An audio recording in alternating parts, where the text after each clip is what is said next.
It's time to cook, ladies and gentlemen. Keaton Mitchell is back at practice. We opened a 21-day window 2 days ago.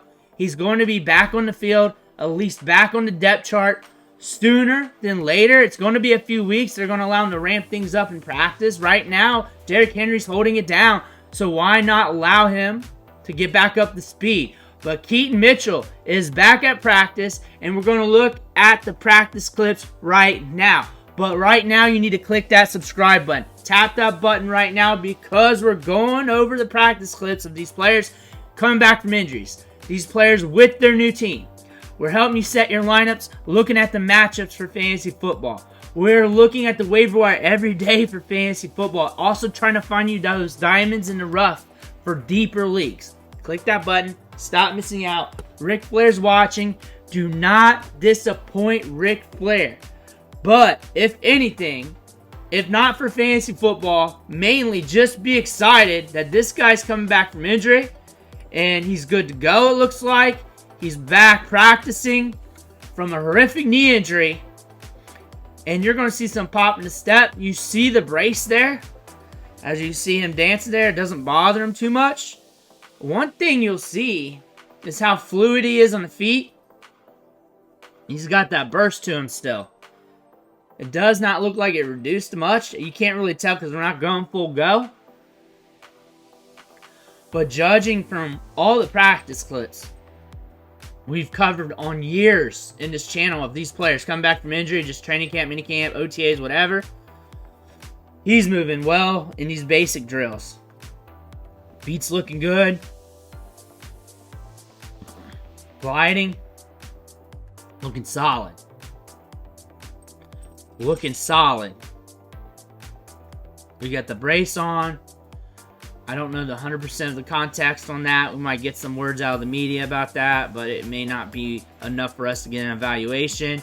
But just watching him move, looks confident, explosive with his steps, which is something you do not see from all the running backs in their practice clips. But so coming back from a knee injury and seeing that, looks like not much atrophy, if any at all. Maybe none. Looking good. Looking good. Looks like he's gotten a little thicker. That might be just a camera angle. Looks like he put on some mass there. He looks bigger than 179 to 185 range of what he was last year.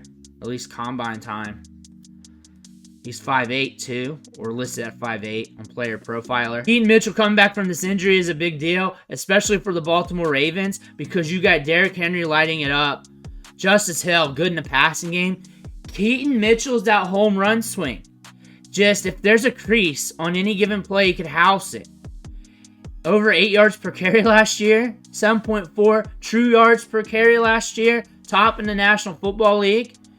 A bunch of long runs. Most of his runs was over 15 miles per hour.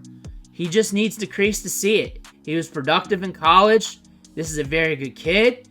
In preseason last year, he got signed a good contract for UDFA. This is a very good running back prospect. He was in a very good running back draft class. It was deep at the position that year, and a lot of players fell a little farther than they should be. But he made the most of his opportunities. Climbed up the depth chart, and he's to a point where everybody's paying attention to him. Everybody's paying attention to him coming back from the injury. This is a very explosive player. For fantasy football-wise, your traditional leagues, your 12-teamers, your 10-teamers, it's going to be hard for you to pick him up, but you're watching from afar. If you had him on IR this whole time, you were just waiting, and you were waiting to stash because you did not know how attrition would look like on the Ravens and when exactly he'd be back and what that would look like.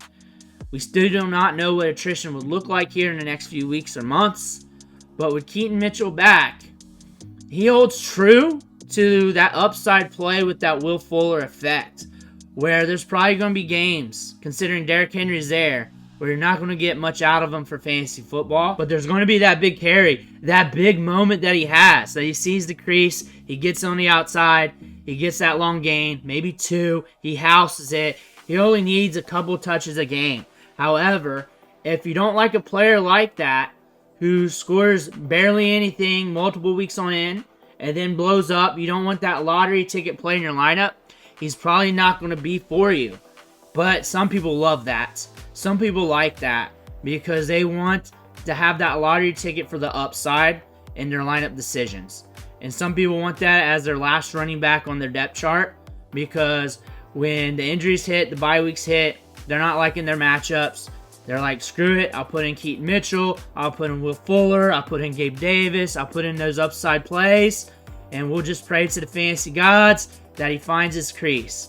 And there's other running backs from the 2024 NFL draft class that has this gusto. Isaac Garando with the 49ers, Jalen Wright with the Miami Dolphins. Those speed backs, those pop gun backs that if they get any space at all, they'll house it. They're dangerous with the ball in their hands. That is what Keaton Mitchell is.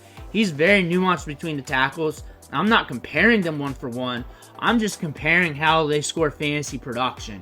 When you're looking at Keaton Mitchell for the Baltimore Ravens, this is a guy that is another weapon here on a nasty team. Him with Derrick Henry is nasty. Him with Justice Hill and Derrick Henry is nasty. And this is probably one of the more nastiest three-headed monsters. There's not many in the NFL, but it is one of the nastiest out there. Mainly because how are you going to handle Derrick Henry? And then you get this curveball right here coming at you. Your defense is gassed from Derrick Henry. It's third quarter. We put in Keaton Mitchell. He blows up on you. And next thing you know, Justice Hill's catching some balls. And Justice Hill has his role in the right matchups against certain defenses where it's more locked down on the wide receivers. They're trying to get the ball out quickly. They'll use Justice Hill in the passing game, and Justice Hill's very good in the passing game. Again, he's an upside play week to week. He's like a box of chocolates. You're never going to know what's going to happen in fantasy football. Also, if something happens to Derrick Henry, everybody's going to want this guy when he's back. It's going to be some time until he's back. It's going to be a few weeks until he's listed. And then it's probably going to be a ramp-up period. The Ravens are very cautious with running backs, players in general, when they're coming back from injury. We've seen this studying these running backs coming back from injury, from Gus Edwards, J.K. Dobbins. They put the kids' gloves on. They make sure they're good and well. Especially they don't have to push them right now. They got their back with Derrick Henry. So that's promising for the back nine of the season if you're looking for this home run plays and the right matchups for fantasy football. Keaton Mitchell's back. He's looking explosive. He's got a brace on the leg. You can definitely say that. He's definitely got some RoboCop going on right there. But he's back. He's back. It looks like he's going to be good to go sooner than later. No limp. Of course, somebody's going to pout that off in the comments like they've seen him walking around with a limp at the grocery store or something. But Keaton Mitchell's back. He's back. We're waiting for him to get back on the field, and it's looking good to go. Let me know what you think in the comments below. Make sure to hit that subscribe button on the way out. Thank you for watching. Catch you on the next video.